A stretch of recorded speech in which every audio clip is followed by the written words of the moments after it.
नमस्कार। मैं अरुण के शर्मा, एनालिस्ट वन थॉट। अब ये दिल्ली के वोटर हैं और उनके घर ये कहकर तोड़े जा रहे हैं कि वो बांग्लादेशी हैं। और घर क्यों तोड़े जा रहे, जबकि बीजेपी सत्ता में आने से पहले ये जोर शोर से कहा करती थी कि जहाँ झुग्गी वहीं घर। तो ये वाले नारे का क्या हुआ, कहाँ चला गया ये नारा? और 8 बस्तियों पर बुलडोज़र चला दिया गया। झुग्गी बुलडोज़र से गिरा रहे हो, शर्म आनी चाहिए। कुछ तो शर्म करो दिल्ली सीएम। आपने झुग्गी बस्ती में जा जा कर कहा था, जहां झुग्गी वहां मकान। अब मकान नहीं, वहां मैदान मिलेगा। तो ये जो उल्टी गंगा आप बहा रहे हो, तो ये कैसे चलेगी? अब उन्होंने कहा कि मैं बांग्लादेशी नहीं, यूपी के प्रतापगढ़ जिले से हूं। यूपी वालों को क्यों हटाया जा रहा है?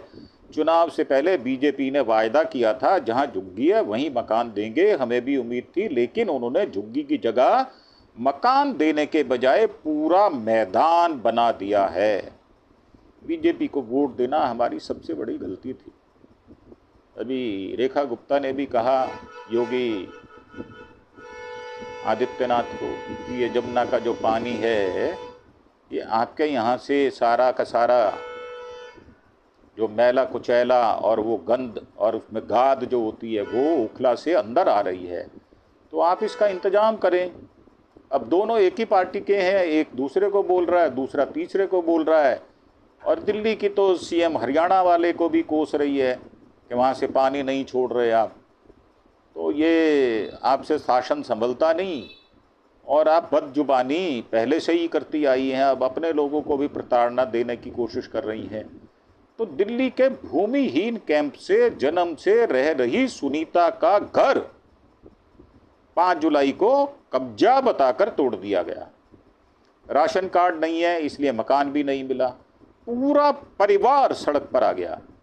बीते 5 महीनों से दिल्ली में 8 से 12 जगह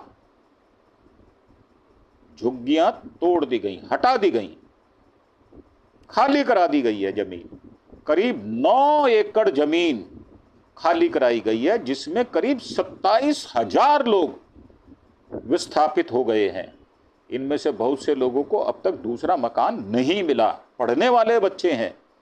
इसे लेकर सियासत अब तेज हो गई है, जब दिल्ली के पर्यावरण मंत्री मनजिंदर सिंह सिरसा ने आरोप लगाया कि इन इलाकों में रहने वाले बांग्लादेशी रोहिंग्या घुसपैठियां हैं। आम आदमी पार्टी और पूर्वांचल कम्युनिटी ने सिरसा के बयान पर ऐतराज जताया है।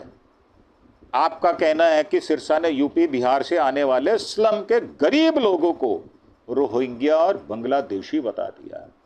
जब यही सिरसा गुरुद्वारा प्रबंधक कमेटी का चेयरमैन हुआ करता था, तो यही वहां पर रसद लेके जाया करता था इन्हीं झुग्गियों में अपने वोटों की खातिर तलवे चाटना गरीब आदमी के। तब क्यों करता था ये आदमी?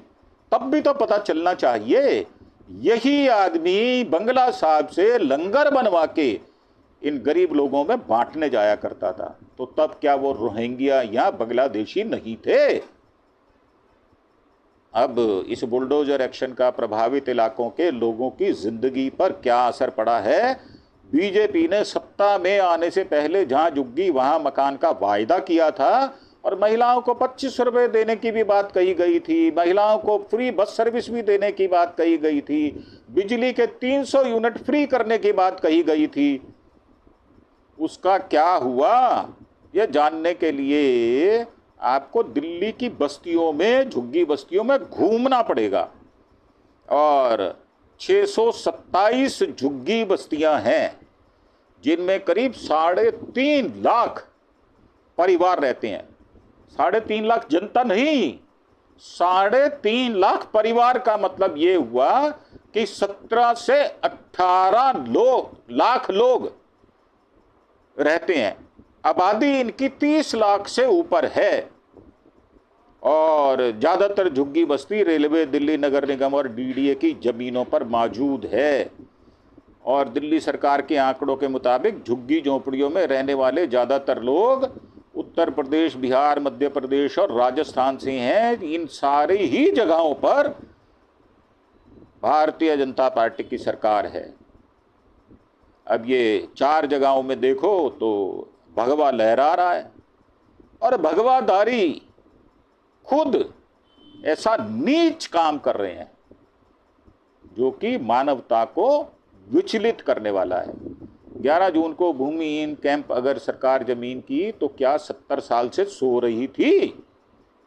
दिल्ली की झुग्गियों में रहने वाले लोगों का सटीक डाटा नहीं है। वहां पुनर्वास की निगरानी दिल्ली शहरी आश्रय सुधार बोर्ड यानी DUSIB करता है। बोर्ड की वेबसाइट पर दी गई जानकारी के मुताबिक दिल्ली में 675 छोटे बड़े स्लम हैं जिनमें 3.5 लाख परिवार और करीब 30 लाख लोग रहते हैं।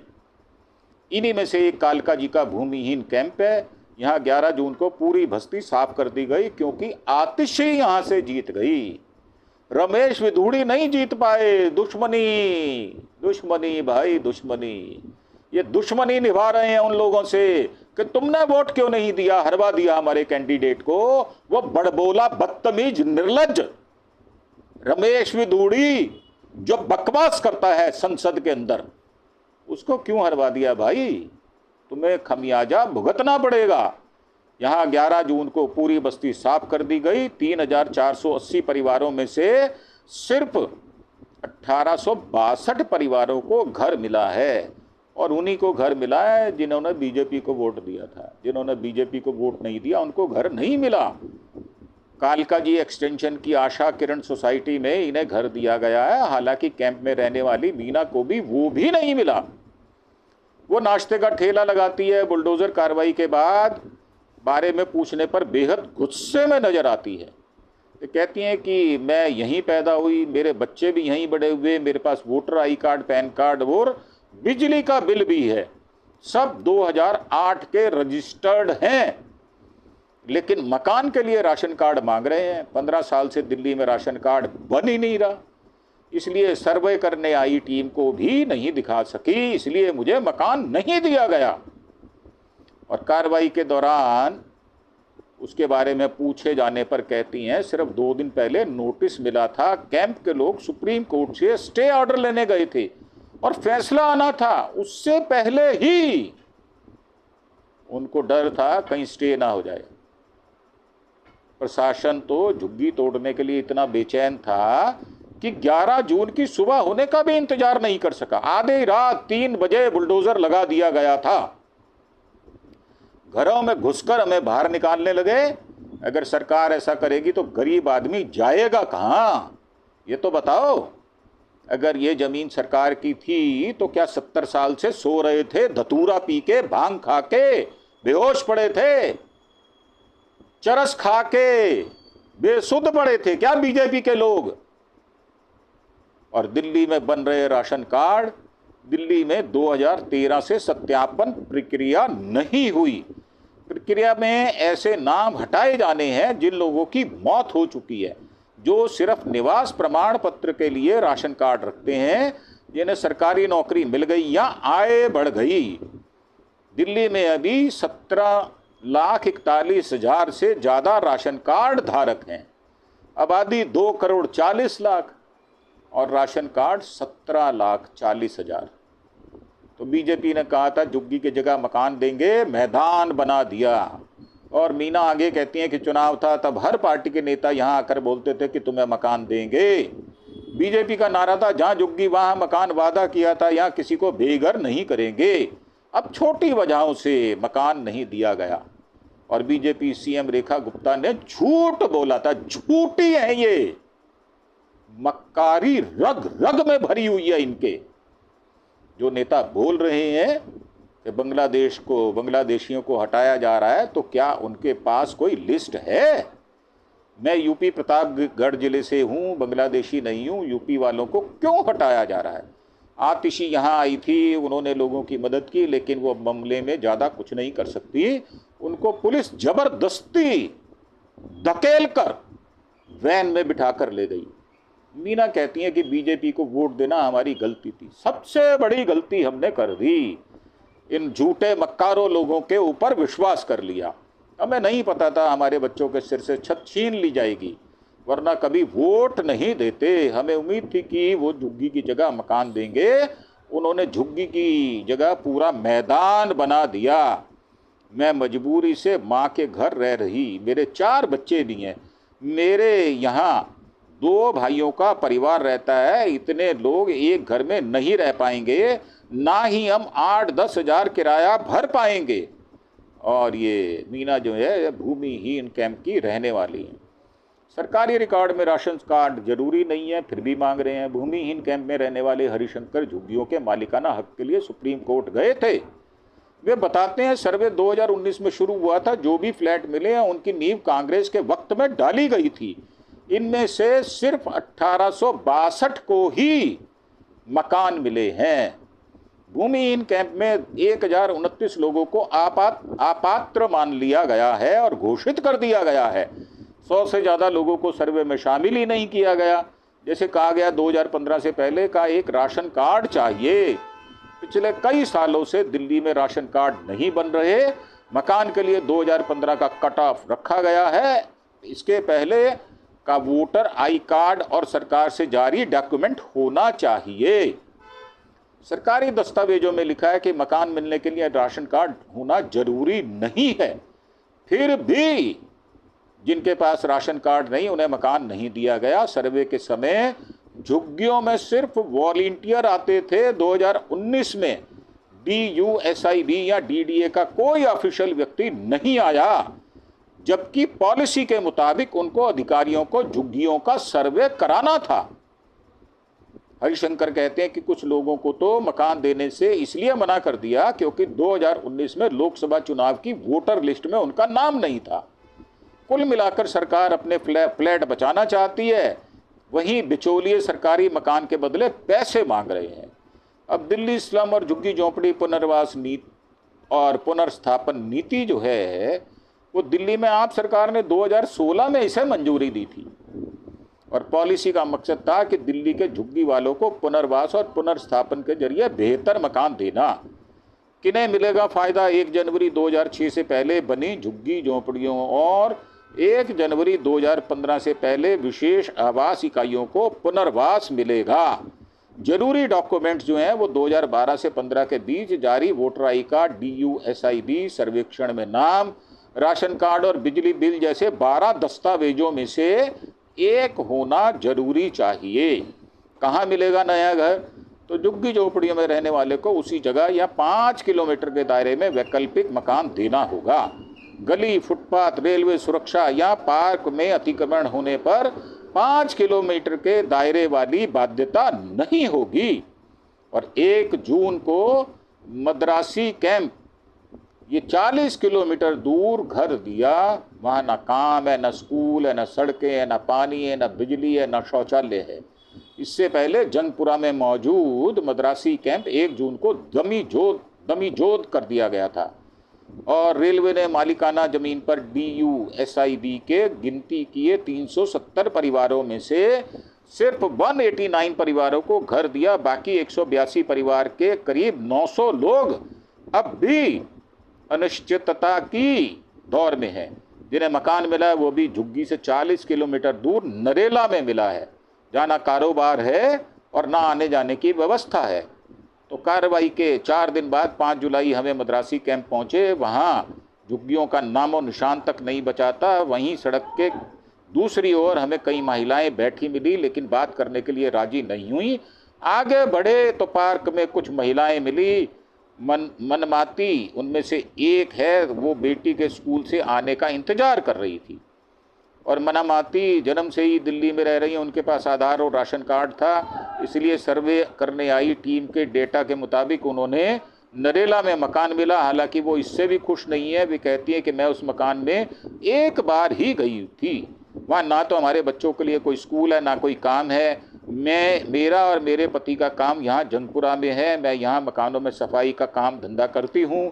पति मेरे सेंट्रल मार्केट में काम करते हैं। उनका काम रात को 11 साढ़े 11 बजे ख़त्म होता है। यहाँ से घर पहुँचने में 3 घंटे लग जाते हैं, जाम में और लेट हो जाते हैं। यहाँ मद्रासी कैंप में हमारे बच्चों के लिए स्कूल है जिसमें तमिल, अंग्रेजी, हिंदी पढ़ाई जाती है। वहाँ चोरी का भी डर लगा रहता है। कई लोग वहाँ अपना सामान रख कर गए लेकिन चोरी हो गया। अब जो 5 महीने की दिल्ली सरकार है तो दिल्ली में 8 जगह से झुग्गियाँ हटाने का उसने प्रथम वरीयता पर काम किया है। कहाँ का किया? 5 मार्च को यमुना बाढ़ क्षेत्र, 5 मई को तैमूर नगर इंदिरा कैंप, 5 मई को वजीरपुर रेलवे लाइन, 1 जून को मद्रासी कैंप, 2 जून को मॉडल टाउन, 2 जून को वजीरपुर रेलवे लाइन, 10 जून को वजीरपुर इंडस्ट्रियल एरिया, 11 जून को भूमिहीन कैंप और 16 जून को अशोक विहार जेलर वाला भाग। राशन कार्ड नहीं इसलिए मकान नहीं मिला। मद्रासी कैंप में रहने वाली सुनीता का परिवार पिछले 25 सालों से दिल्ली में रह रहा है। वो आसपास की कोठियों में सफाई का काम करती है। वे कहती है मेरी शादी 2004 में हुई थी। मेरा पति और परिवार दिल्ली में पहले दिन से ही रह रहा है। मैं शादी के बाद चेन्नई से यहाँ आई। मेरे पास दिल्ली का आधार कार्ड, वोटर आई कार्ड है लेकिन राशन कार्ड नहीं, इसलिए मकान नहीं मिला। पति कई साल से घर तक नहीं आया। सास और ससुर के पास राशन कार्ड, आधार कार्ड और वोटर आई कार्ड सब था लेकिन 5 साल पहले वो गुजर गए। इस साल जनवरी में कुछ लोग सर्वे करने आए थे, हमारी डिटेल ले गए और कहा था कि हमें घर देंगे, लेकिन सब छीन लिया गया। सिर्फ नोटिस चिपकाया गया 2 दिन में झुग्गी साफ कर दी जाएगी। हमें इतना वक्त ही नहीं दिया गया कि हम रहने का इंतजाम कर ले। सुनीता का दावा है कि झुग्गी टूटने के बाद इलाके में मकानों के किराए बढ़ गए हैं। वो बताती है मकान मालिक हमारी मजबूरी का फ़ायदा उठा रहे हैं। 1 कमरे का किराया 8 से 10 हज़ार रुपये है, हम महीने का 6 हज़ार रुपया ही कमा पाते हैं। समझ नहीं आ रहा इसमें महीने का किराया कैसे भरेंगे, खाने को राशन भी लाना पड़ता है, हमारे लिए जीना मुश्किल हो गया है। और उनका कहना है कि हम कोई बांग्लादेशी नहीं है, हम दक्षिण भारत से आए हैं, दिल्ली आकर बस गए हैं। मैं हिंदू हूँ और यहाँ की वोटर हूँ, इस बार भी हमने वोट दिया था। तो 8 जुलाई को जय हिंद कैंप, 10 दिन पहले बिजली काटी, अब कहीं मकान ना छीन ले। तो दिल्ली के वसंत कुंज इलाके में बंगला प्रवासियों को एक बस्ती में बिजली काट दी गई। बस्ती में करीब 5000 लोग रहते हैं। ज़्यादातर पश्चिम बंगाल के कूच बिहार के रहने वाले हैं। लोगों का आरोप है कि 8 जुलाई को सुबह 10 बजे बिजली विभाग के अधिकारी पुलिस बल के साथ आए और बिजली कनेक्शन हटा दिया। इसके बाद से लोगों को बस्ती खाली कराए जाने का डर सता रहा है। फातिमा कूच बिहार की रहने वाली हैं, बीते 16-17 सालों से इसी बस्ती में रह रही हैं। वो इस इलाके में सरकारी जन सुविधाएं परिसर की केयर टेकर हैं। वे कहती हैं अधिकारियों के आने से पहले ना कोई नोटिस मिला और ना हमें कुछ बताया गया। हम 11-12 साल से बिजली बिल भर रहे हैं, कनेक्शन कटने से पहले हमें नोटिस देना चाहिए था। कई लोगों से बात करने पर पता चला कि वहाँ के लोगों को डर है बस्ती खाली कराई जा सकती है, उनके घरों को तोड़ा जा सकता है। बस्ती के लोगों के बाहरी होने के आरोपों पर फातिमा खारिज करती है इस बात को। वो कहती है कि मैं यहाँ रहने वाले कई सारे लोग दिल्ली के वोटर हैं, हम पिछले 15 सालों से यहीं वोट डाल रहे हैं, इनके राशन कार्ड से लेकर सारे आईडी कार्ड यहीं के हैं। और ये फातिमा जय हिंद कैंप की रहने वाली हैं। जय हिंद बस्ती में बिजली के 2 ही मीटर हैं, एक मंदिर में काशी भरमन के नाम से और दूसरा मस्जिद में सनाउल्लाह के खान के नाम से।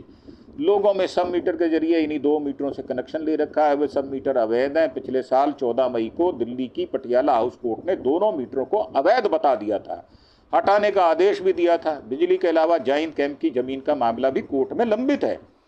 जलील शेख भी सालों से इस बस्ती में रह रहे हैं। वे कहते हैं यहाँ कोई बांग्लादेशी नहीं रहता, जो बातें फैलाई जा रही हैं वो पूरी तरह से गलत हैं।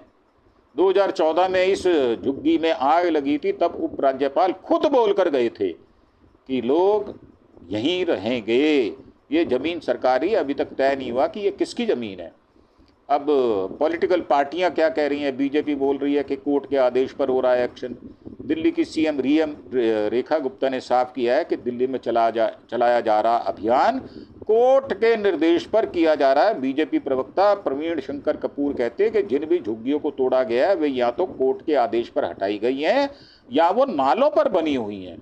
अब ये उनका कहना है कि देश की राजनीति से सरकार अपने लोगों को सिर्फ वोट की खातिर अमानवीय हालात जीने देना गलत होगा। बीजेपी जहां झुग्गी वहां मकान वाले संकल्प पर अडिग है। और ये प्रवक्ता हैं बीजेपी के दिल्ली के। 2013 में रीलोकेशन के लिए जो मकान बनाए गए थे वो खड़े खड़े खंडर हो गए। उसके बाद अरविंद केजरीवाल का समय आया, लेकिन उन्होंने भी ये मकान किसी को अलॉट नहीं किए। बीजेपी इस कोशिश में है कि जिन लोगों को किसी भी आधार पर मकान नहीं मिला उन्हें जगह दी जाए। प्रधानमंत्री का वायदा था, बीजेपी ने तोड़ा। आम आदमी पार्टी प्रवक्ता सर्वेश कहते हैं पीएम नरेंद्र मोदी ने दिल्ली की जनता से वादा किया था कि एक भी झुग्गी नहीं तोड़ी जाएगी, सबकी झुग्गियां तोड़ दी गई। इन झुग्गियों में ज़्यादातर यूपी और बिहार के लोग रहते हैं। मनजिंदर सिंह सिरसा स्विट्जरलैंड में छुट्टियां मनाने गए हैं, ऐश हो रही है, मजे ले रहे हैं। अब वो इसलिए उन्हें पूर्वांचली बांग्लादेशी लगते हैं। बीजेपी सरकार से यूपी और बिहार के लोगों को दिल्ली से भगाने का काम किया है। हमारे नेता अरविंद केजरीवाल ने जंतर मंतर से आह्वान दिया है, अगर झुग्गियों पर कार्रवाई नहीं रुकी तो हम अभियान चलाएंगे।